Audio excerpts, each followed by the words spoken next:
What's going on, YouTube?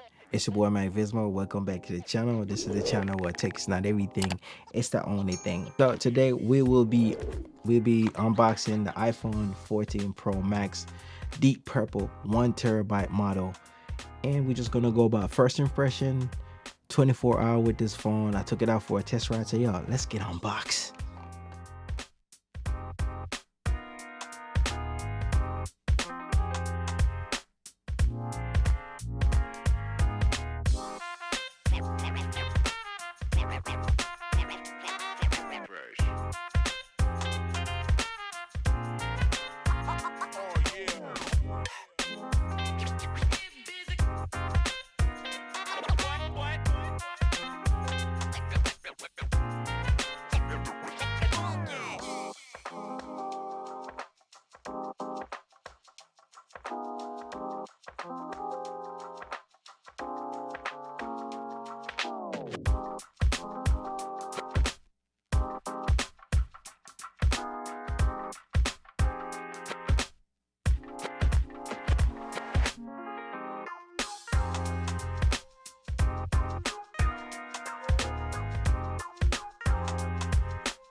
The reason why I love the fact that the screen gets brighter, as a content creator, I'm a videographer slash photographer. So when I'm doing video production, usually we walk around with what you call I have with field monitors, such as I have the HD, small HD, I got the field world field monitor, and these monitor allows you to monitor your screen because some of the camera screens cannot flip out like my Sony a7 IV.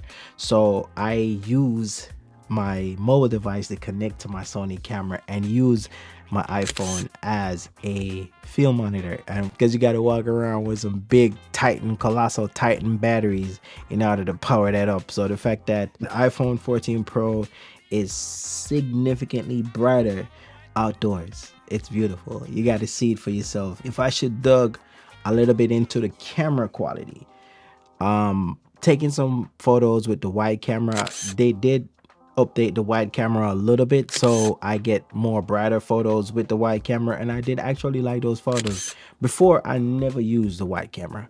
I'm not a wide camera type person, but the upgrade on the pros, it's more brighter, and you know, usually when I take wide photos, there's a lot of noise in it, so this didn't have a lot of noise. As for the telephoto camera on the front for the portrait, the selfie, actually the selfie, this photo that I'm showing you right now is from the selfie camera.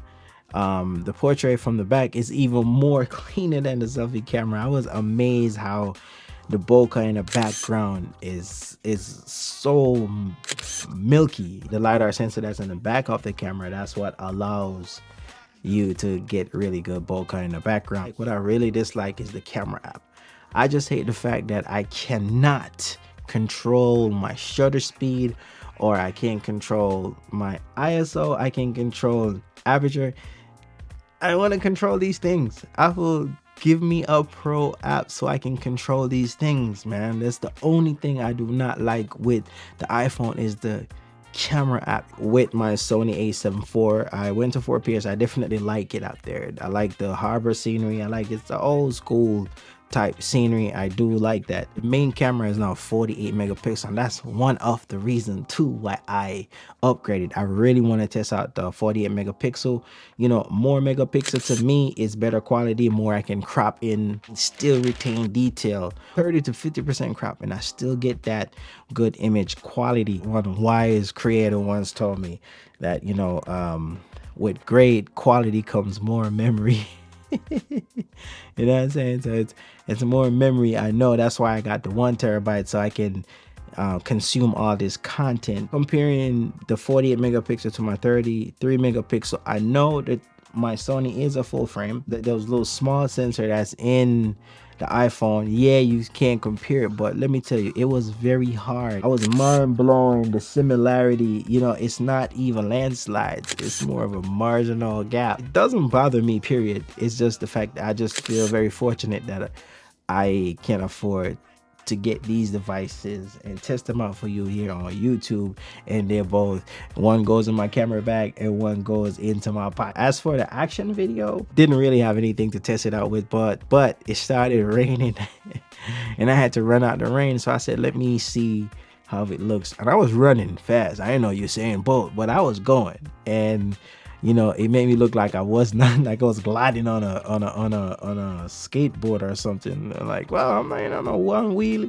What's going on? You know what I mean? It's just so steady. But I just think it's kind of gimmicky for now, because I think the same way about the cinematic mode when it came out. It was kind of gimmicky because the blur looks kind of artificial, like it's more synthetic, not organic. But with the 4K upgrade, it looks really organic. Like it looks like a real professional camera is using that. You can't even use it to shoot on YouTube. You know, so the significant upgrade from 4K, from 1080p to 4K, more confident using it to accomplish my content without compromising quality. Definitely. I think I put that together well. So yo, it's your boy Vizzy. Like, subscribe to my channel. It's a quick unboxing and first impression 24-hour test. Yo, it doesn't replace my camera, but I'm glad that I don't have to take my camera everywhere I go. I can shoot great quality photos with my iPhone and process them and dump them online. All right, but I won't really take it to do client work. I might sneak it in to do some client work, but I won't show up, oh, I'm ready with an iPhone. They're probably like, oh, I need my deposit back. You know what I mean? But I'll sneak it in the workflow. You know what I'm saying? So it's your boy Vizzy. I'm gone, everybody. Take care.